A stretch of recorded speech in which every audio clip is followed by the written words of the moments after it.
In 2020, the average 20-something spent heavily on visible status symbols while saving almost nothing. Mark felt behind. Everyone seemed to be getting rich fast. He chased quick wins, side hustles, promising overnight success, and flashy spending to match what he saw online. Short-term trades and impulse buys felt exciting, but his balance barely moved.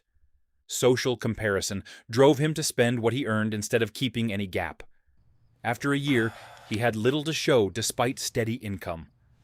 Warren Buffett began investing as a child, but most of his fortune came much later. Of Buffett's roughly $84.5 billion at the time, $81.5 billion came after his 65th birthday. Compounding turns modest annual returns into massive outcomes when left alone for decades. The mechanism is time plus consistency. Small amounts invested steadily grow on their previous growth.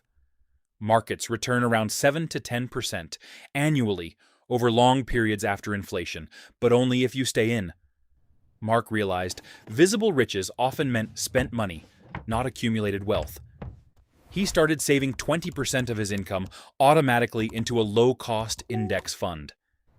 He stopped chasing trends and left the money untouched.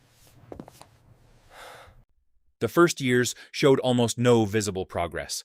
Friends bought cars and trips. Market dips made his account drop 20 or 30% temporarily.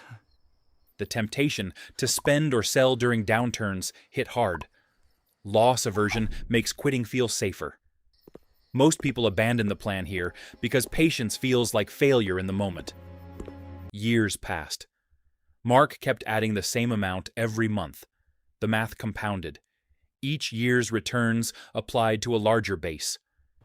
By year 10, the growth from earlier investments began outpacing his new contributions. Buffett's record shows 99% of his wealth arrived after age 50. Volatility happened, but time smoothed it when he didn't interrupt the process. A 20-year-old investing consistently can see the majority of gains arrive in the second half of their timeline. He gained control over his time instead of trading it for more visible stuff.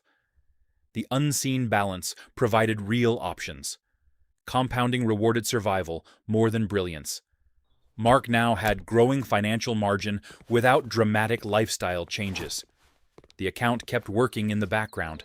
That's the idea at the heart of the psychology of money. Wealth isn't chased. It's left alone.